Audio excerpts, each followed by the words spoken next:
और युवा कांग्रेस के राष्ट्रीय प्रवक्ता रह चुके डॉक्टर जहांगीर सिरवा जी से आग्रह होगा आप संबोधित करें। सर्वप्रथम मैं माननीय प्रधानमंत्री नरेंद्र मोदी जी का, माननीय गृह मंत्री जी अमित शाह जी का, पार्टी के शीर्ष नेतृत्व का, आदरणीय जेपी नड्डा जी का, हरदीप पुरी जी का, विनोद जी का, हमारे जम्मू कश्मीर के प्रदेश अध्यक्ष रविंदर रैना जी का, देवेंद्र सिंह राणा जी का और सुनील शर्मा जी का बहुत बहुत शुक्रगुजार हूं। मैं पहले तो अपनी तरफ से और कश्मीर की तरफ से आप सबको ईद की बहुत बहुत मुबारकबाद पेश करता हूं।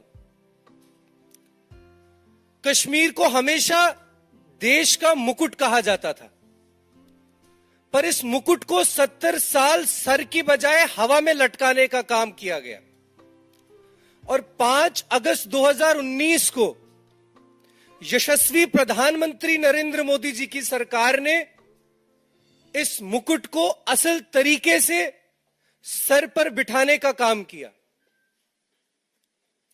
मैं उस जनरेशन में से आता हूं जिन्होंने 90 का वो काला दशक देखा। हमारे यहां जून में स्कूल बंद हुआ करते थे। छुट्टियां इसलिए मनाई जाती थी क्योंकि हड़तालों का सीजन आने वाला होता था। कहा जाता था कि पत्थरबाजी का सीजन आने वाला है, अब कहीं बाहर चलते हैं।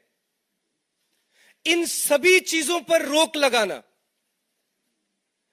कश्मीर की एक नई तस्वीर देश और विदेश में दिखाने का, बनाने का जो काम प्रधानमंत्री नरेंद्र मोदी जी की सरकार ने किया, वो सबसे बड़ी प्रेरणा है मुझ जैसे युवा के लिए और कई सारे उन युवाओं के लिए जो कश्मीर में अभी तक हकीकतन जमहूरियत के साथ, लोकतंत्र के साथ, डेमोक्रेसी के साथ जुड़ना चाहते हैं। मैं आप लोगों को एक इंपॉर्टेंट बात बता दूं कि जम्मू कश्मीर में इससे पहले जो राजनीतिक दल इलेक्शन लड़ा करते थे, वो राजनीतिक दल कम, पॉलिटिकल ब्रोकर्स ज्यादा हुआ करते थे। उस पॉलिटिकल ब्रोकरेज पर पूरे का पूरा अंकुश लगाने का काम भारतीय जनता पार्टी की सरकार ने किया। हमारे वहां भी अलायंस हुआ। अब्दुल्ला परिवार के छोटे मियां साहब कश्मीर में एक बार बोले कि अगर मुझे यह मालूम होता कि इस अलायंस में आके मुझे सीट शेयरिंग करनी है तो शायद मैं सीट शेयरिंग करता ही नहीं।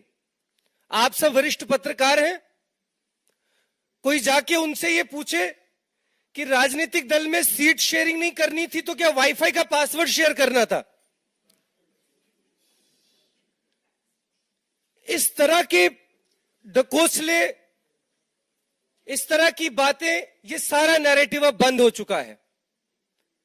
विपक्ष को ईवीएम की बजाय अपने दफ्तर में बैठी हुई पीवीएम, पार्टी वैनिशिंग मशीन पे काम करना चाहिए और भारतीय जनता पार्टी को ईवीएम के मामले में बांधने की बजाय भारतीय जनता पार्टी से ईडब्ल्यूएम यानी इलेक्टोरल वर्किंग मशीनरी की तरह काम करना सीखना चाहिए। मैं इन्हीं शब्दों के साथ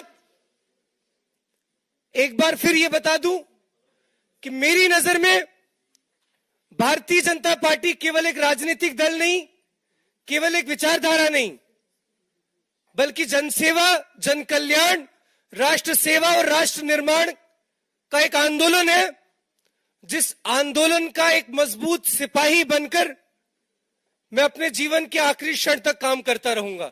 जय हिंद, जय जम्मू कश्मीर।